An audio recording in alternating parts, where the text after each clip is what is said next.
Bismillahirrahmanirrahim.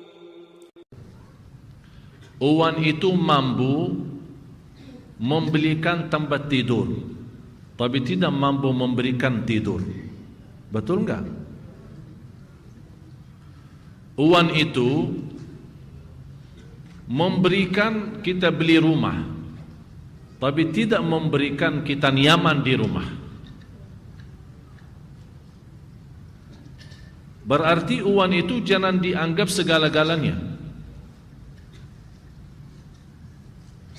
Orang-orang yang merasa uang itu segala-galanya berarti salah ngerti, salah faham terhadap uang. Malah justru keadaan uang itu membuat kita lalai dan menjauh dari Allah Subhanahu wa ta'ala. Oleh karena itu kata Rasulullah SAW, fitnah umat ini adalah uang. Salah satu fitnah. Gara-gara uang pembunuhan, gara-gara uang bermusuhan. Dan salah satu musibah yang sering tidak diperhatikan oleh kaum masyarakat Islam di Indonesia soal warisan. Orang tuanya sudah meninggal, tinggalkan warisan, tanah, rumah, apa yang lain-lain. Sekarang banyak umat Islam memfikirkan tidak usah dibagi, kita kan sama-sama saudara, kita sama-sama damai, sama-sama baiklah. Mau kenapa bagi? Tidak usah dibagi, biar berjalan lancar seperti itu, seperti biasa aja. Ini juga, ini termasuk salah satu salah besar. Namanya ada warisan, segera dibagi.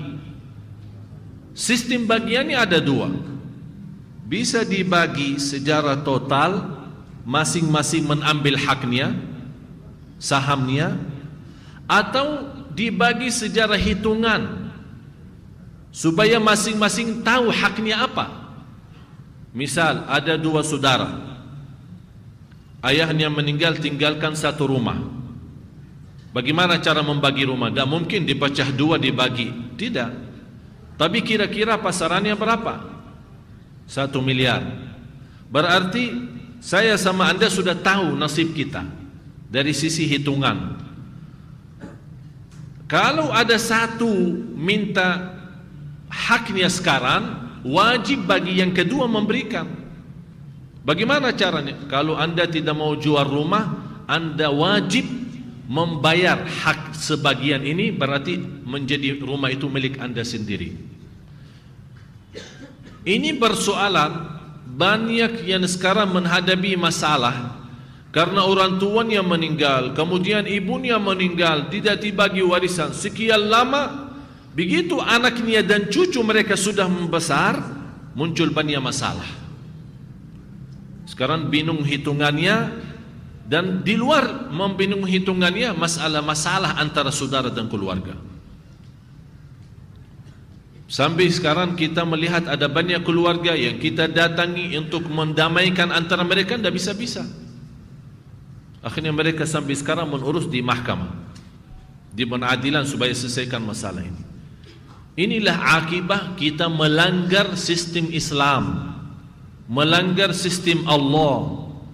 Warisan itu hak ahli waris, dan tidak boleh ada seorang waktu dia masih hidup, dia sudah merasa mau mati, merasa mau meninggal, dia bilang anak saya semuanya jahat, anak saya tidak salih, tidak salihah, saya wakafkan semua harta saya untuk di jalan Allah. Tidak boleh. Biar dia meninggal dunia, tidak boleh menjalankan wasiatnya. Karena di sini ada menzalimi hak ahli waris. Jadi harus kita berfikir baik-baik. Orang yang pun, apalagi yang bertanggung jawab soal warisan, itu amanat yang paling berat. Kalau ada seorang tua meninggal tapi anaknya masih kecil, termasuk anak yatim, menwakili seorang lain untuk menguasai hartanya dan kontrol hartanya sampai anaknya ini dewasa, ini paling berat tugas.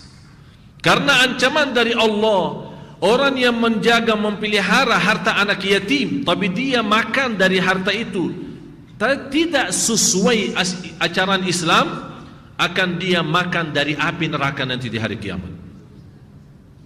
Itu tugas yang paling berat.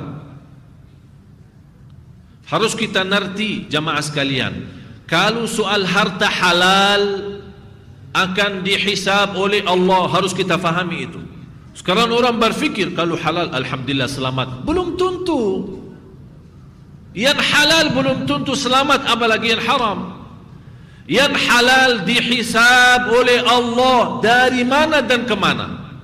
Sekarang banyak berfikir sumber uangnya jelas 100% halal, tapi pengeluarannya yang tidak jelas, sembarangan, membelanja tanpa mubazir.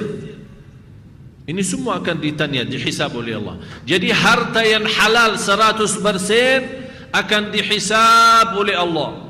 Dan harta yang haram bukan dihisab, diazab langsung. Diazab.